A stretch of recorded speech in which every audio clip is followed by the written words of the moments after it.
Well, hello everyone. It's time for another round of the Left of Straight Show interviews. Today we welcome to the show two fabulous LGBTQ plus money experts. Money is never easy to talk about, but with my next guest, it's a welcome conversation about how you can use your queer dollars to live a most fabulous life. I'm your host, as always, Scott Fullerton, and let's start talking.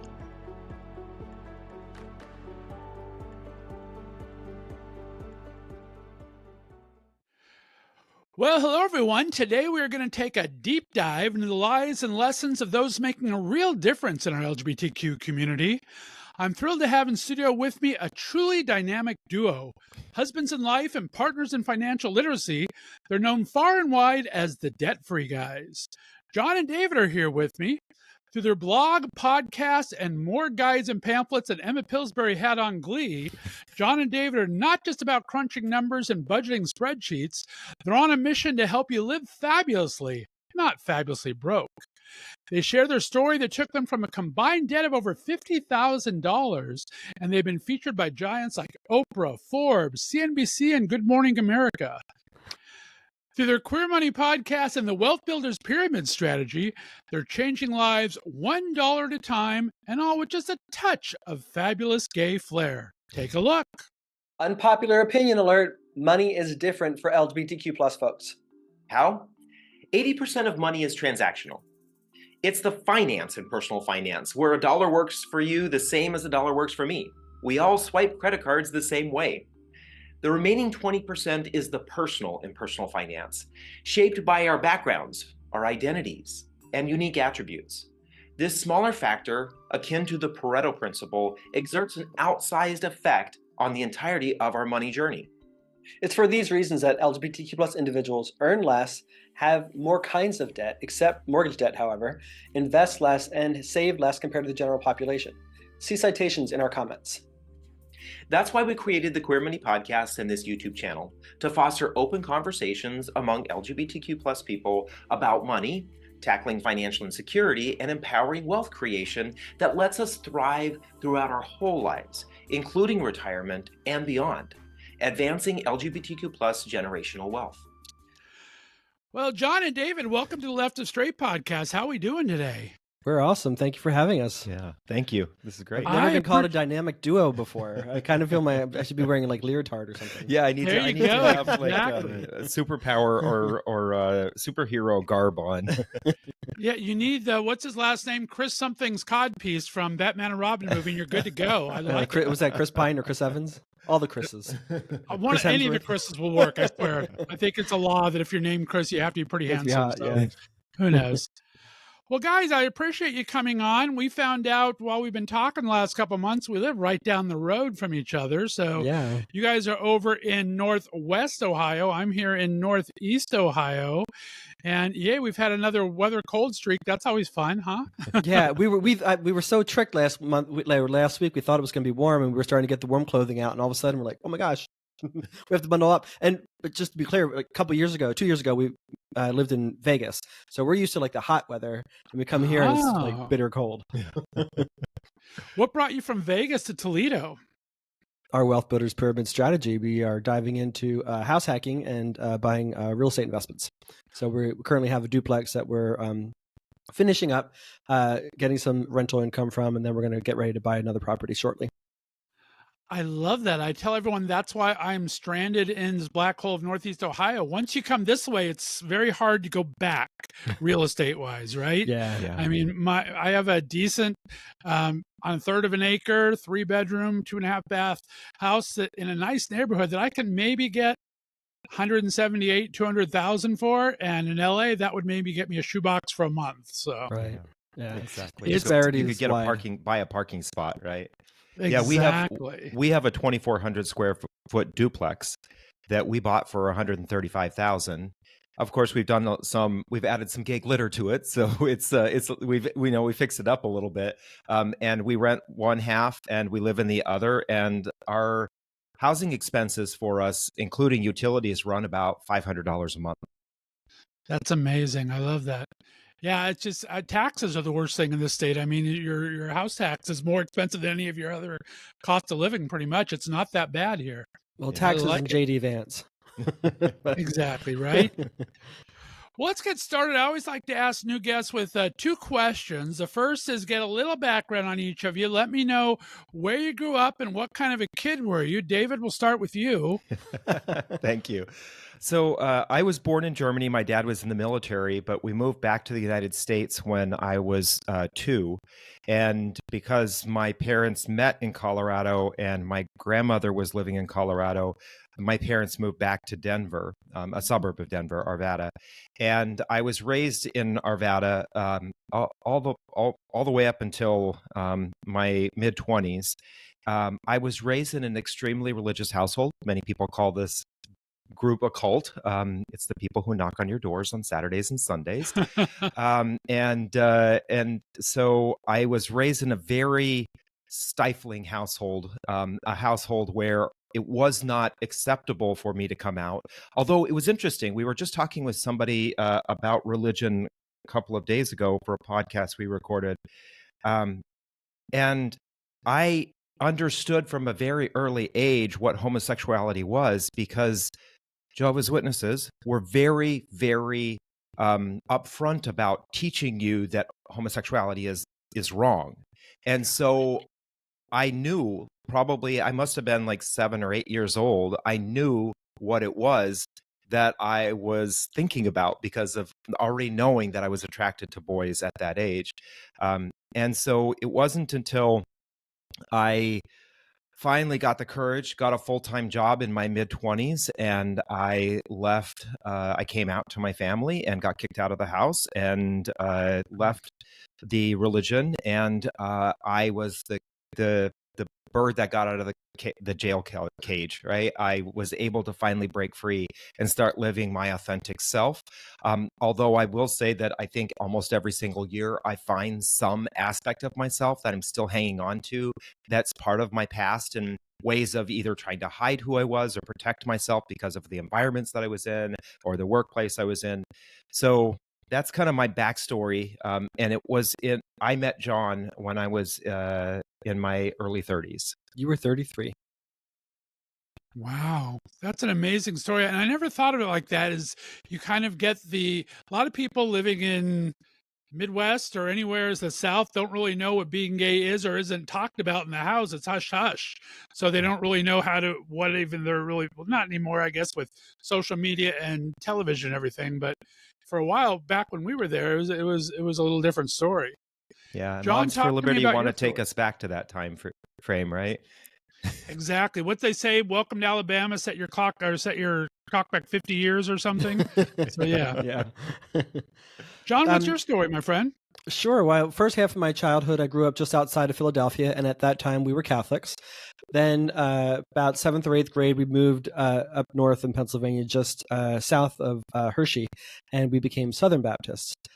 So I grew up in a very religious household, quite conservative household, small town for the most part. I moved out to Denver, Colorado after I graduated college in 1999, and I was only going to live there for 2 years because I wanted to go snowboarding and be a ski bum for a while.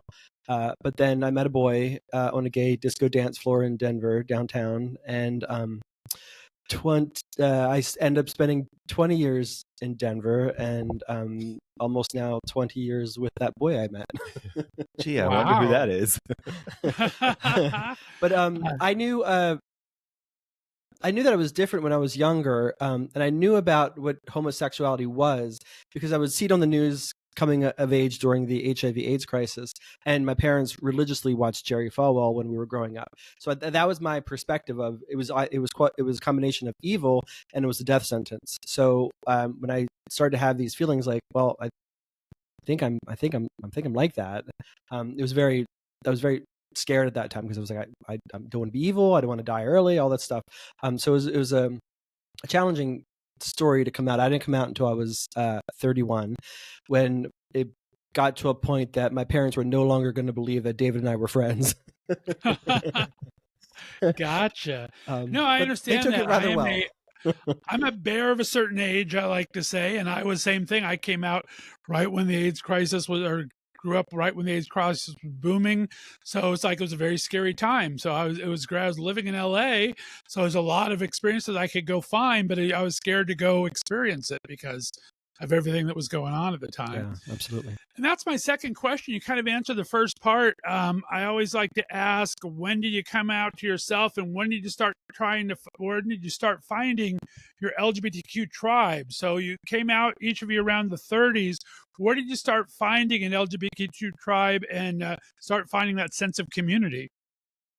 Yeah, this is David. I actually came out when I was about 25 years old. And part of the reason I was able to come out, being raised a Jehovah's Witness, we were not encouraged to go to college. We were encouraged to dedicate our lives to serving God. So I never had a full-time job. But I had been dating a girl. My sister was getting married, and everybody kept on saying to me, "You're next." And of course, being raised in a religious environment, you're kind of the golden boy, right? If you're not like making moves on the girl, right? You're supposed to save yourself for marriage. So all the mothers were like, I want my little boy to grow up and be just like David. And I was like, no, you don't. No, you don't.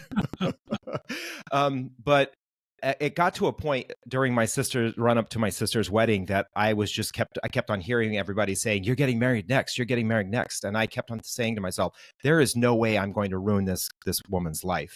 I loved her as a friend dearly. And I just thought to myself, I don't know if I can do this, commit to you for the rest of my life. So I broke up with her and I ran away to South Dakota. John always laughs about this because most gays, when they run away, they run off to San Francisco, LA, New York, Miami, Chicago, right? They run off to the big city. And I did just the opposite. I ran off to a town of 2,500 people, in part because I was still trapped in the church. But I ran off to this small town. And it was being alone and isolated from everything that gave me the opportunity to really think about who I was and spend some time being alone and spend some time crying myself to sleep, thinking about, I don't know if I'm ever going to find love. I don't know if I'm ever going to truly be happy, because that was the message that I kept on hearing through the church. Right. And honestly, that is exactly what my dad said to me when I came out. He said, you're never going to be happy and you're never going to find true love. He knows now that I've been with John for over 20 years. But when I came out to myself during that time period. And then I went home, and that's when I got a job and came out to my family. And part of the reason why I came out was because I met a guy at work. Literally, I had been working for like maybe 3 months, and I met a guy, and we went out for dinner one night after work, and I ended up staying the night with him. We didn't do anything, but I realized what was going on. He knew what was going on, and so it just it just kind of fell in place. And that's when I came out to my family. I still needed my security blankets, right? I needed a person to be there for me. I needed to have the financial resources. And so that's when I really came out. And he and I were together for a year and 9 months. Then I got into another relationship where my ex and I had a kid together, and we were together for 5 years.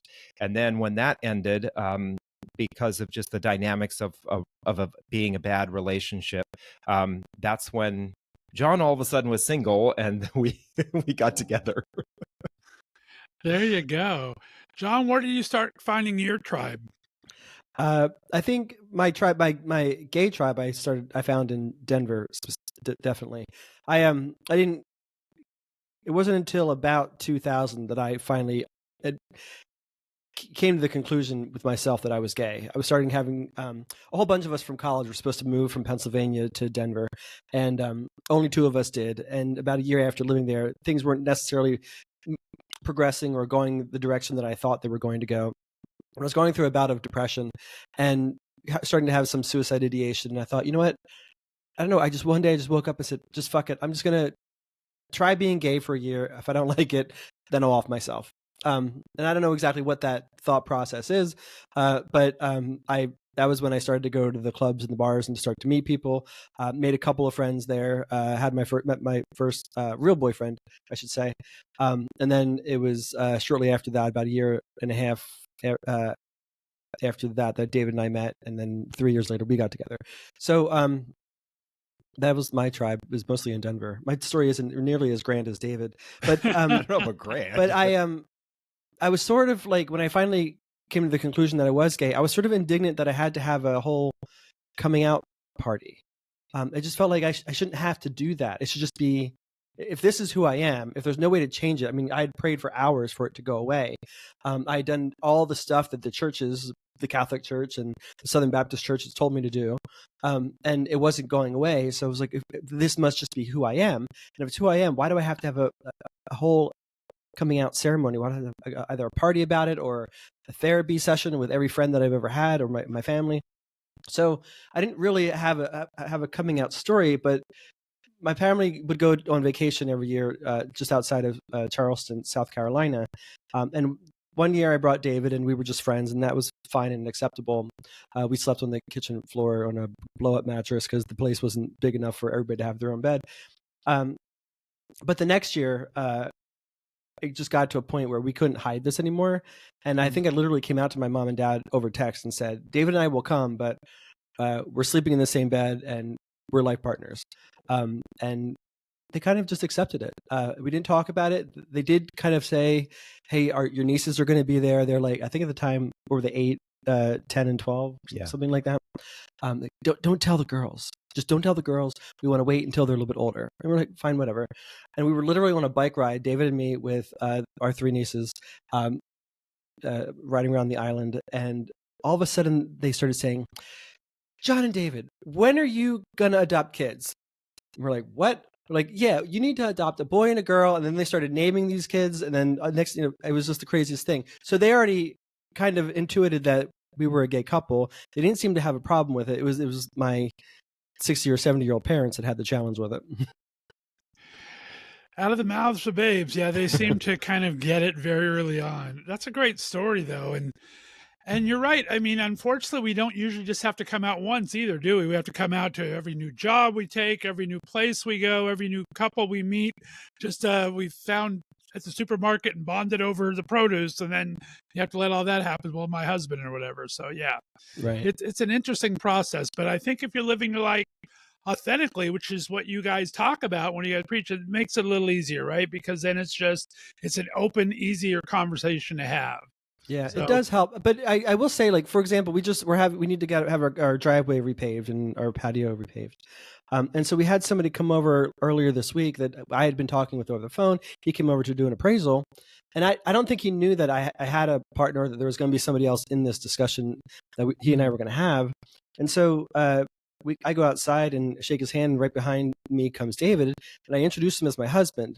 Now, we lived in Denver, which is pretty liberal. We lived in Vegas, which you can't sin enough there. So our context is a little bit different. And my first thought when I said, this is my husband, David, was, I wonder if we're ever going to hear from this guy again. And, right. He said he did all his stuff. And then actually, this was last Friday. And he finally texted me back 2 days ago, so 4 or 5 days later. But in that whole time frame, I was like, I'm wondering if I'm going to have to call him back or follow up with him, or he's just going to ghost me, because I don't know exactly how receptive he's going to be. The fact that I was just like, hey, here's my husband. Yeah, Very much a fact of life. John has gotten into the habit of doing that and is much more confident in doing that. I actually am not. I don't typically do that, but it is interesting. I'm always so proud of him when he says that. He's just very open and honest about it. And the thing is that we've had marriage equality in this country for 9 years, almost 9 years, right? Yeah. And so anybody who lives in this country that is pretty much over the age of 20, almost all of their lives, for those people who are under 20, but anybody who's over 20, it's been a part of it's been working in their brain that there is gay marriage, there are couples, and they are gay, lesbian couples out there. And so I'm always so proud of him that he just says it just like it is, right? And if they want to say something, then they can say something and we'll just turn around and walk away, or we'll find another contractor. We'll just, we will deal with, but I think that that's really important. Even though I can't do it, I do think it's really important. We have to be visible. We always talk about how representation matters. And one of the way representation matters is by having the courage to actually live authentically, and living authentically says, this is my spouse, this is my wife, this is my husband, or whoever, this is the person I'm with, right? And I'm always so proud of him when he does that. Oh, thanks. I should get it back this evening. You should be. I love it. Well, let's talk about, you have such a fantastic story to tell. Not fantastic because you're in debt, but fantastic how you turned it around. What came first, though, the debt or the financial advice? What was your previous life? Were you always in finances, or how did this come about, this profession, we'll say? That's the conundrum, right? The dichotomy. David and I, about a year and a half after we got together is when David and I finally had the money discussion. But we had both been in financial services up until that point. So I think we had a combined tenure in financial services of about 15 years between the two of us.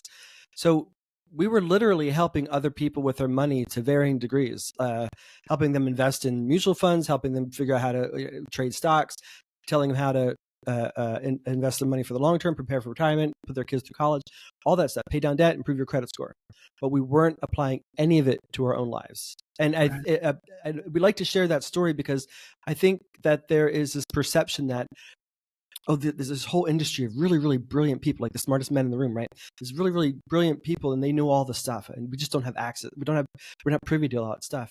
One of my jobs when I was in financial services for a couple of years was to do compliance, and I would review and approve or deny investment advisors to come onto the platform and work for our company. And you would be astonished the number of financial advisors that had horrible credit scores, liens, bankruptcies, people we just couldn't approve because their financial situation was so precarious. The firm didn't want to take them on as liability. It's amazing. It's just like the old adage, those who can do, those who can't teach, right? Yeah. So you don't know about it, but you can teach it really well. You can let other people know, but it's hard to follow your own advice. So I understand that completely. I'll also add, I think during that time period, John and I thought that living authentically was living fabulously, right? Having the designer jeans, having the designer bags, taking the vacations all around the world, being at all of the galas and showing up with everything being so fabulous. It was interesting. We were on a podcast and someone said that all of us every single day are in drag in the way that we show up to people, because most of us don't live authentically. And I think that was the part of our problem, is that John and I were so insecure. We were still insecure because of the way that we were raised and the environment that we were in, that we felt like we needed to be in that kind of quote unquote fabulously gay drag to impress people and actually win their acceptance. And that's what put us into that $51,000 in credit card debt, was because although like John said, we had the theoretical knowledge, we were trying to impress people who either were part of the crowd that had bullied and picked on us, or we were inside our tribe, quote unquote. I'm doing air quotes for those of you who are listening. We were inside our tribe, but inside our own tribe, we have this major judgment that happens. If you show up and you don't look like you just walked off the page of a magazine or off the runway, you literally get made fun of. I've been in those circles at the bar and at the club where somebody walks in the room and they don't look immaculate, and somebody makes some comment, and that comment signals to everybody in that group, you better get in line, you better make sure that you look like the archetype gay, or we're going to make fun of you. And John and I didn't want to be cast out by that group, because we so desperately wanted a group of people that we wanted to be accepted by. Right. And that, I think, is part of the reason why we ourselves got into so much debt. And then where was the turning point? You said you got together and started talking about your finances a year and a half. Where did you kind of say, all right, this is what we need to do. And how did you go about teaching yourself to actually start doing it? I mean, there's a lot of people that'll understand that they're in debt and they're doing everything wrong, but they don't know how to get out of it. Where did you guys kind of get that light switch flip of what you could be doing differently? Sure. So John and I, in the middle of all of our fabulous life that we were living, decided to take a trip up to the mountains in Colorado, and we were up there and fell in love with the ski resort town that we were in, and said, "This is the place where we can build a fabulous vacation home." So just one more layer to be able to show off and invite people to how amazing we are, because you need to be around us because we have all this crap, right? And it was, we got into the car and we're driving 75 miles down the highway, and one of us looked at the other and said, we don't remember who asked the question, "Can we afford this?" And we had an hour and a half drive conversation all the way down to Denver, talking about how we couldn't afford to buy land and build a modern vacation home because that was where we started. We couldn't afford to buy something that was already there. We couldn't afford to be up there long term during the ski season, and we probably couldn't even afford to go up there for a long weekend because we really were financial messes. And what happened is we pulled up in front of our place in Denver, and we literally opened the door and walked down the stairs into a basement apartment. We were living in a basement apartment that we were renting from a friend of ours, and that's when we were like, we are financially and physically living in a hole. Why the heck is this happening? We work in financial services. We tell people every single day, pay off your debt, build an emergency savings, save for retirement, plan ahead for those big events in life. And we weren't. And it was at that moment we started to ask ourselves some serious questions about why we were living the life that we were. And that's when we first started to ask ourselves, do we really want to live authentically? And so I did a little exercise. Literally at that time, I did not have a job because I had been laid off. I got 9 months of severance, and I spent 5 months having fun during the summer. I spent all of that money, and there I was putting everyday life on my credit cards because I still didn't have a job. And I was planning, or we were talking about buying land and building a vacation home. And it was at that moment I said, where is all this money going? Where is all of our money going? And so I did an analysis. I looked at every single account, every single penny that we had spent over the previous 12 months. And John and I were just blown away. We didn't think that we had a rock star life, but when you looked at where we were spending our money, we lived a rock star life. We were spending $400 a week dining out and $400 a week on groceries some weeks. This is 2005. Yeah. And we were spending about $6,000 a year on our wine budget. Just and at that home. was, just for wine that we had at home, right? All the money we're spending on happy hours, all the money that we were spending on going out to the clubs, all the money we're spending on. John loved designer clothes. I was a person of convenience. I stopped for breakfast and coffee every single day on my way to work. I went out to lunch every single day. So we really started to see where our money was really going. Right. And that's when we said, do we really, where will this train take us if we keep on this track? And we knew exactly where it would take us, right? Because every year we got a raise, every year we got a bonus. That raise and that bonus were already spent long before we got the bonus or long before we got the raise. We already had spent the money. And so we knew that if we didn't change things, financial anxiety was going to be a major factor in our lives. And that's when we started to make some of the changes around where we spent our money. And one of the first things we did is we said, we know what kind of lifestyle we want. We need to keep a certain level of that lifestyle, but it doesn't need to be as grandiose as the lifestyle that we were living. We could still have lots of fun with our circle of friends, and we didn't have to be spending $1,000 a month. We could still go out to eat, but we didn't need to be spending thousands of dollars a month. Right. We could still cook and have great meals at home, and we didn't need to be spending $1,000 a month. Why did we need to spend $5,000 a year taking a trip to Miami for 4 days, right? Those kinds of things, we started to say, I would rather have financial security and not worry about the debt that we had, and know that we were on a better path, we were getting onto a different track, than continuing to try to impress our friends and live inauthentically to ourselves. Makes sense. And John, where does that turn the point to where now you guys are starting to live this yourself? You're learning from it. You're seeing success. You're seeing your debt reduced.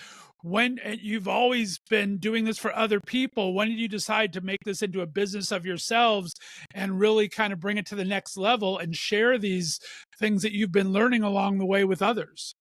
Sure. Yeah. So it was after David did that exercise that we started to realize, well, there's a lot of opportunity here.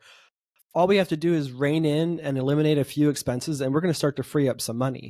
And then we realized we were spending $10,000 a year on credit card interest payments. So we figured out a way to make that go away. So we had that much more money to pay off. And so we did a bunch of number crunching. We did some soul searching for a couple of weeks, and we decided, okay, we're going to commit to this, and we're going to pay off our debt as fast as possible. And we had estimated that we'd pay off that debt in about 3 years, but we were hyper vigilant. And anytime we got any extra money, whether it was a holiday bonus from work or it was a gift from mom and dad or whatever the case may be, we would funnel that money towards our debt. And we ended up paying off our debt in just under about two and a half years. Nice. And it was about that time that we started to think, okay, well, here we have this theoretical knowledge from being in the financial services industry. I mean, we have this practical experience from having been miserable with our own finances. We could probably pull this together in some way, shape, or form and use it to help other people in a unique way that's not already out there. And so we thought we're going to write a book, and we spent several years writing a book, because at that time we thought that if we published a book, Oprah Winfrey was going to invite us on her TV show. We would be able to get it out to everybody, help millions of people get into better financial situation, and then we'd have new amazing careers. And probably your audience is as well informed as anybody, but that's not how it works at all. And it was we were fortunate enough that we got a lot of positive responses back from agents about the book. But one person said that nobody's going to publish your book because you don't have a platform. And we thought the book was the platform, but okay. But they did recommend, like, at that time it was start a blog, it was start a podcast, start a YouTube channel. Right. Get a radio show, get a TV show.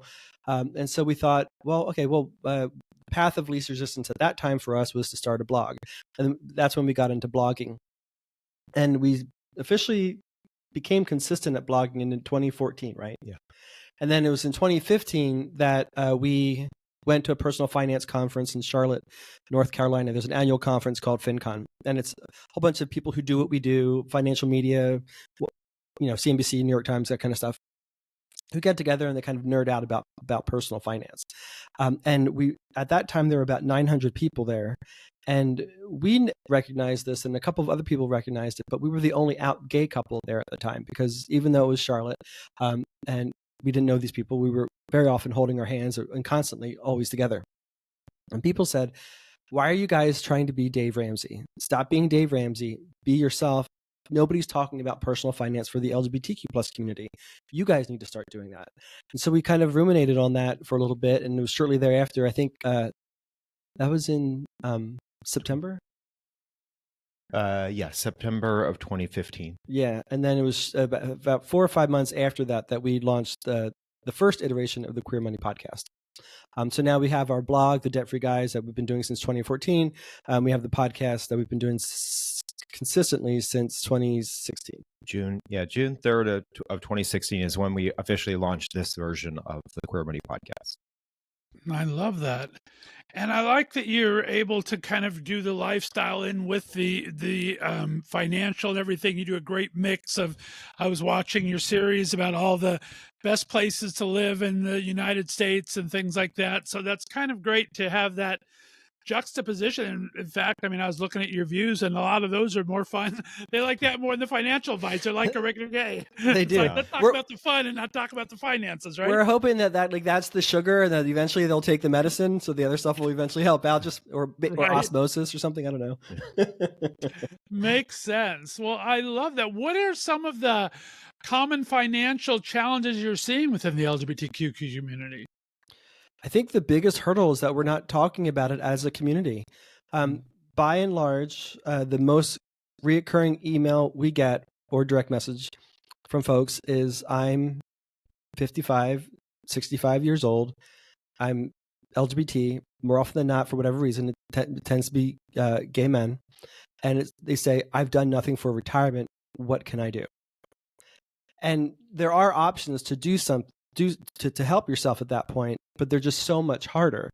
And it's because by and large, we're not having this discussion.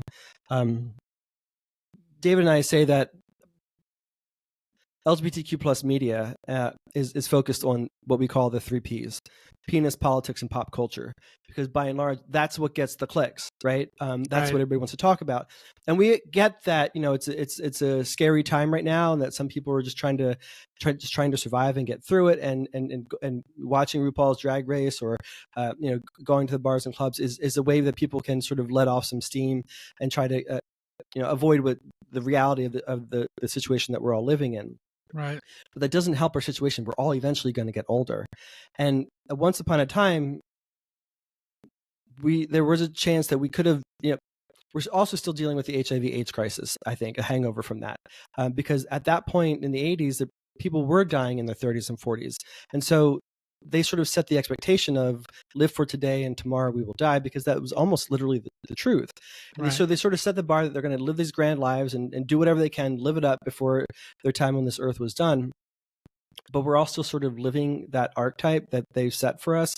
But we've made major advancements in HIV and AIDS. And so there are people that still have that and are living into their 60s, 70s, and 80s, but they're not planning financially. They're living as if they are going to die young, but their finances then can't stretch through until retirement or beyond. And I'll add that it's not just a gay men's thing. We have talked to a number of lesbian couples who have told us that they feel pressured within the lesbian community to kind of live a lifestyle that oftentimes they can't afford. They have to have the right kind of car. They have to have the right number of pets. They have to be giving to the right number of charities. They have to be living a life that shows that they're in service to everybody, and then they're not thinking about themselves. And because of that, they also find themselves in a financially precarious place. And I'll also add that this is also not just an LGBT thing, right? Everybody in the world feels the pressures to conform to a lifestyle that oftentimes is defined for us, maybe even before we were born, right? Well, before we're born, our parents may know our sex or our gender, and they are designing a lifestyle for us, right? You're a boy, you need a blue room, you need these kind of sports things, you need cars. You're a girl, you need pink, you need dresses, all this kind of stuff. And we start living these facades that someone else has created for us. And when we break away from those, then we step into another facade, right? Oftentimes by the community that we surround ourselves with.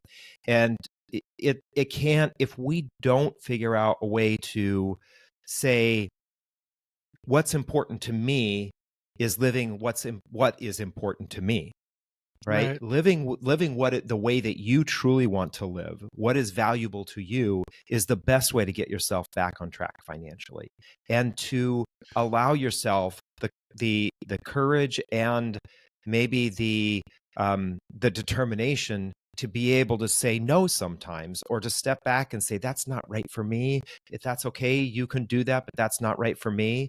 And if people don't like you because you don't do that, then it's really not right for you. They're not right for you. Right.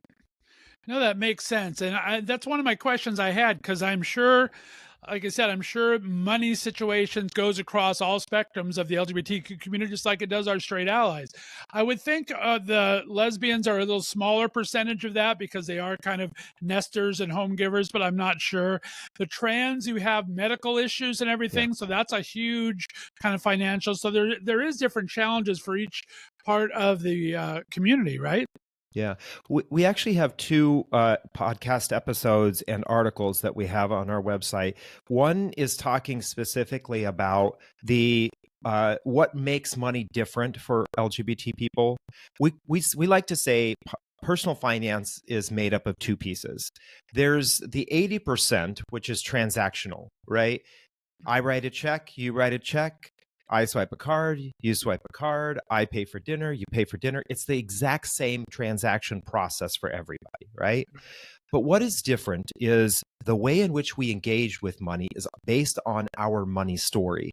The way that we were raised, the environment that we were raised in, who we are, those kinds of things inform us as to how we engage with money. And that, especially for LGBT people, has an overshadowing impact on actually how we transactionally interact with money. And one of the ways we know this is a study we did with the Motley Fool, where we interviewed, we surveyed 2,000 LGBT folks with an oversampling of trans and non-binary folks. And it came back the study comes back over and over again, showing that LGBT people are less likely to engage in the tools that are needed to help themselves financially. And we are more likely to be discriminated against in the financial services industry. And that we are oftentimes giving up on the opportunities in life that would help us move forward because of whatever reason, maybe because of our own inhibitions, because we don't feel safe. There's lots of different reasons we're not doing that. But that puts us far behind. So there are 7 different things that make money different for us as LGBT people. And then the other article is really is focused on why it is that we are behind financially. Some of the examples of the things that happen to us throughout life, things like kids fleeing an abusive home or an unsafe home, oftentimes start out at a pay level that is way below what their peers are making. We're oftentimes not given the help or support that we need from our parents for going to college, buying our first home, buying our first car, getting our first apartment. If we get married, more often than not, we are paying 100% for that wedding. And I like to use this example: a same-sex couple who gets married, or a queer couple. I just put it as a queer couple that gets married. If they get married when they're 35 and they spend $25,000 of their own money on that, instead of putting that money into a retirement account, if they had put that money in a retirement account, it is likely that money would grow to between $375,000 to $450,000, depending on what their risk tolerance is. Right? That's part of the reason why, like John said, we are reaching retirement age as a community, and we don't have enough money to have a safe and comfortable retirement. Makes sense. This could go on forever, but I got to start wrapping this up. Yeah. Why don't you give me one success story you guys have had, something that really touched your hearts from one of the clients you've reached out to, and what maybe is the one thing people should start doing now to help them be a little more debt-free life? Absolutely. I'll share a story. And this came from John and I used to have a Queer Money Facebook group. We've actually retired the Facebook group.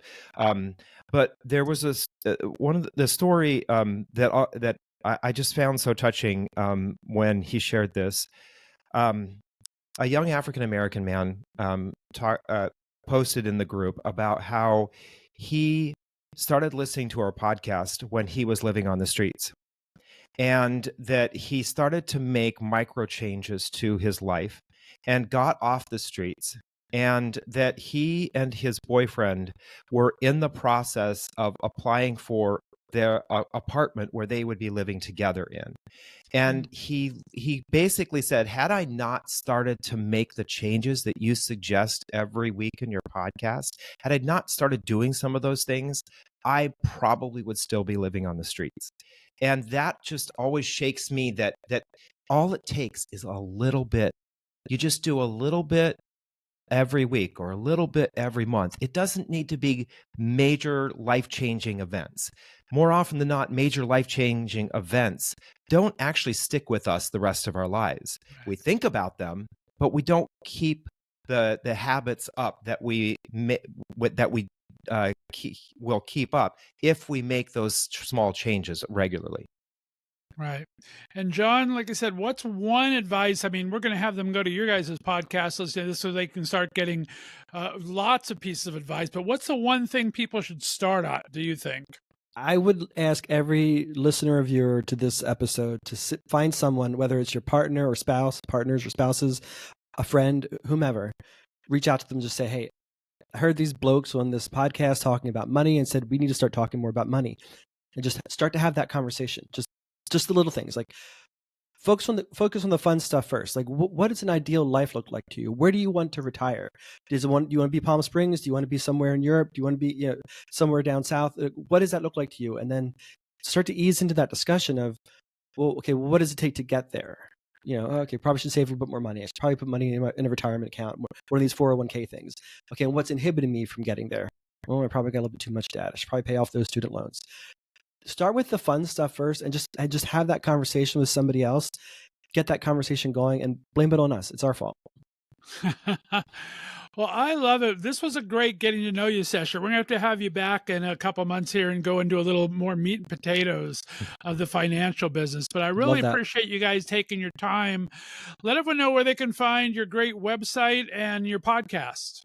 You can check out the podcast on almost any podcast platform. We're Queer Money or Queer Money Podcast. And you can check out our website by going to queermoneypodcast.com/Kickstarter.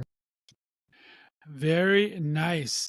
And you, like I said, I kind of teased a little bit in the front that you guys have a bunch of different programs with your debt-free pyramid and your other things. What is the first thing you recommend they check out when they get to that website? What do you recommend they sign up for first? That website will actually take them to the Kickstarter, which is a free guide. It's got some 9 tips on people can take to start to lay a solid foundation, whether you're just getting out of college and starting your career, or you're starting to discuss what you need to do for retirement. You want to make sure you check these boxes first. And it's got some other informational resources there for people to help them out as well. Great. Well, David and John, thanks so much for being on the Left of Straight Show. Like I said, we'll have you back soon. Guys, we're going to play a little 5 questions with David and John. Be sure to look for that next week. And we appreciate you tuning in every day to the Left of Straight Show. We hope we have some great interviews like this. Get those finances in order. It takes just a little bit of work. And John and David will be sure to help you through it every step of the way to set their website. Guys, thanks so much again. I appreciate you. Thank you. Thank you. All right, we'll see you next time right here on the Left of Straight Podcast Network. Have a great day, everyone. Bye-bye. Well, thanks so much, guys, for listening to the Left of Straight Show interviews right here on the Left of Straight Podcast Network. A big thank you to my guests today, John and David, for sharing their wisdom with all of us. And do go check out their website and financial guides. I hope you tune into all of our podcasts on the network, with new podcasts available Mondays through Fridays. Don't forget to give us a 5-star rating if you listen to us on iTunes, and a big thumbs up and follow everywhere else on your favorite podcast distributor. Look for more information on the website, www.leftofstraightradio.com. We'll see you soon, everyone.